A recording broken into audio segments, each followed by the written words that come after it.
Fellas, welcome back to the channel. I missed you. So I was at a bar last weekend with my brother and my roommate, and we were talking about the state of the world today. For context, all three of us are closer to being 30 than we are to being 20. So we were talking about adult stuff, like the economy and the housing market, and getting older in general. You know, traditionally, your 30s are kind of the age where you stop being a kid and you start to settle down. Maybe you get married, buy a house, have kids, but most statistics that I've seen will show that birth rates in the Western world, namely the United States, where I live, and where statistically most of y'all live as well, have been steadily declining for a while now. I made a joke where I said that the reason for this isn't the socioeconomic strife that seems to be expanding and compounding itself with each new generation, nor is it due to the decline of religion in mainstream media, but rather a third, more universal reason. There's no new dad rock. Then we got to talking about dad rock and our favorite dad rock bands, and I said that my favorite dad rock band was the Black Keys. Then the bartender heard this and said the Black Keys aren't dad rock, so let's talk about it.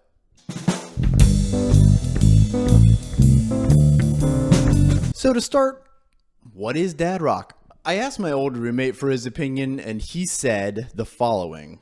I think of dad rock as 70s/80s rock music that have both soft and harder rock. They can do softer ballads, music in classic rock styles with elements of country or blues, but nothing too experimental.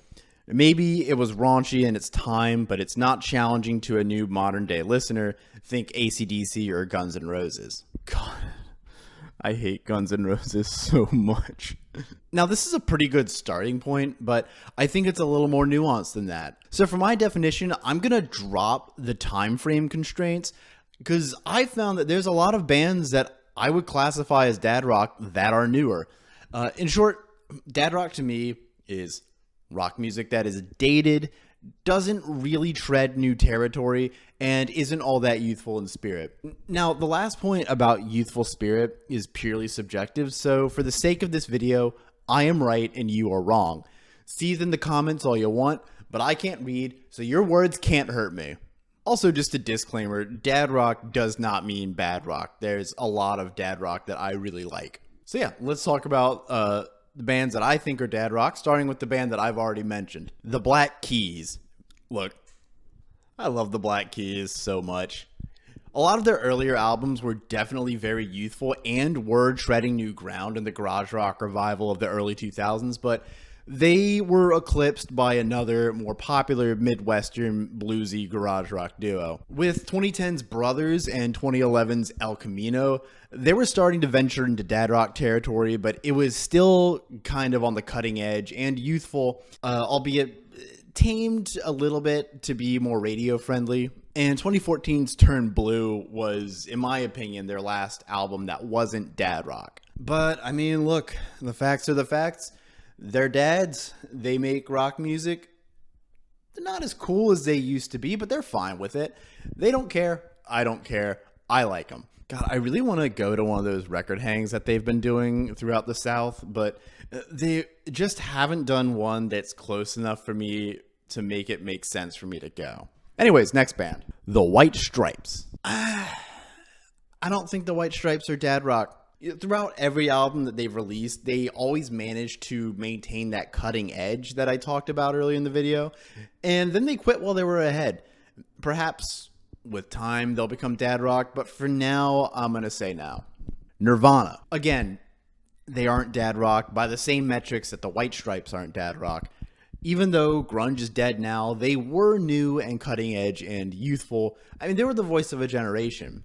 But they tragically ended before they could get old when Kurt Cobain died at the age of 27, just a year older than I am. That being said, our next band, Foo Fighters. Look, I'm sorry. It's dad rock. Their most well-known songs were from like the early 2000s, and it stayed there. It's good dad rock, don't get me wrong, but it is dad rock.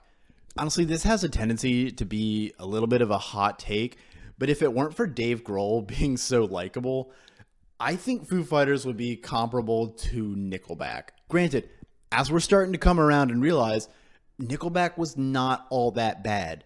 but it's still very much music that was made in a past time and stayed in a past time. It's sort of like if the show Friends was an early 2000s rock band.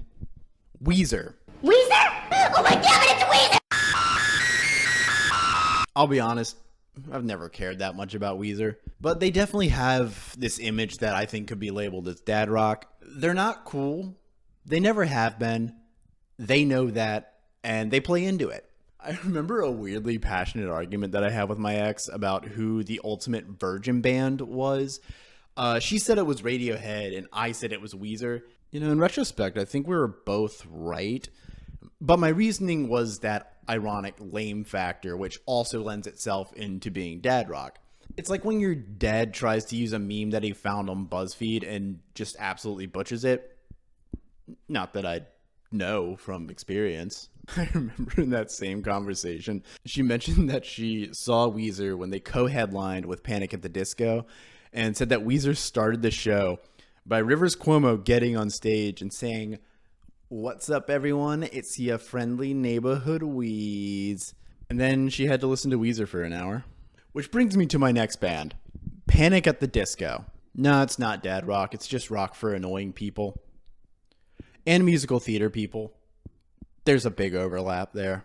Steely Dan and the Eagles.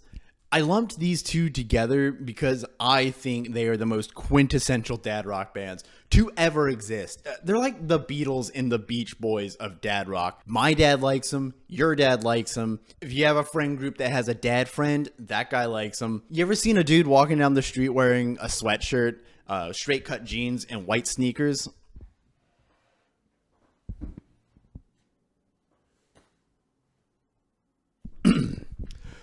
That guy likes him. John Mayer. Perhaps my biggest red flag as a person is that I am an unabashed John Mayer enjoyer. But he's really difficult to pin down as far as being dad rock is concerned. Like, Continuum, maybe. I'm leaning on no, but that's not a hill I'm willing to die on. John Mayer Trio, yes.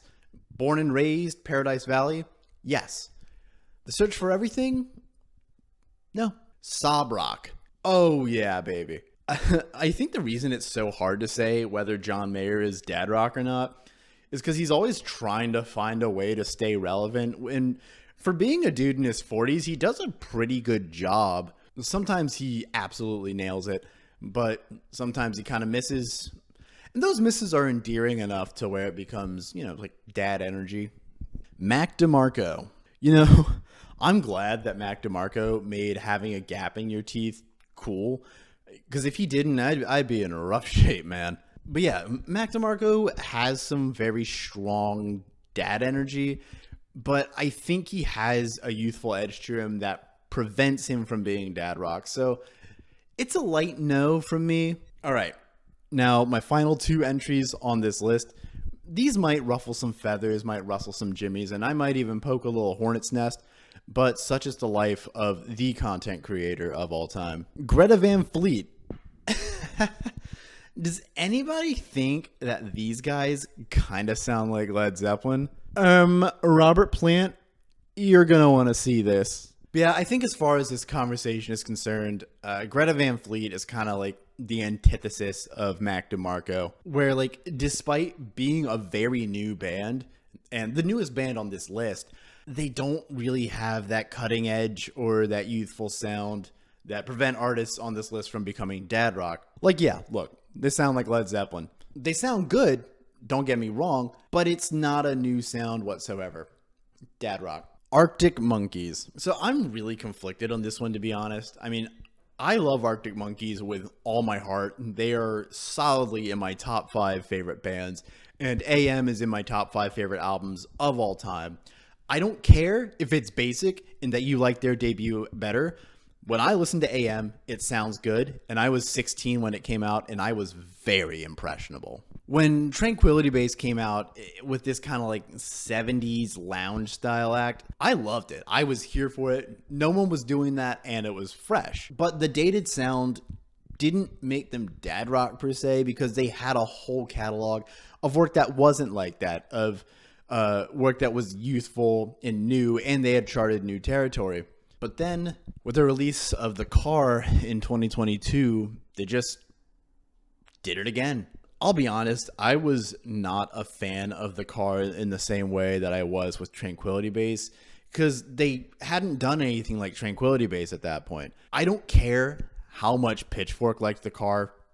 I didn't. But that is, in my mind, an important distinction to make while saying that a 70s style album from Arctic Monkeys doesn't make them dad rock, but that Greta Van Fleet is. But now that Arctic Monkeys have made 2 70s style albums back to back, if they're not dad rock, they are on thin ice. Anyways, those are my thoughts on dad rock. Hope you enjoyed it. If you did, please make sure to like and subscribe if you want to see more videos like this. I know I made a joke earlier about not caring about your opinions on my opinions, but guess what? I lied. Bet you feel real stupid right now, huh? And what better way to tell me your opinion than with a comment in my comments section? Yes, that would be splendid. Apart from that, if you'd like to stay in the loop and suggest topics for other videos, be sure to join my Discord, the link for which will be in the description. Anyways, I think we're done here.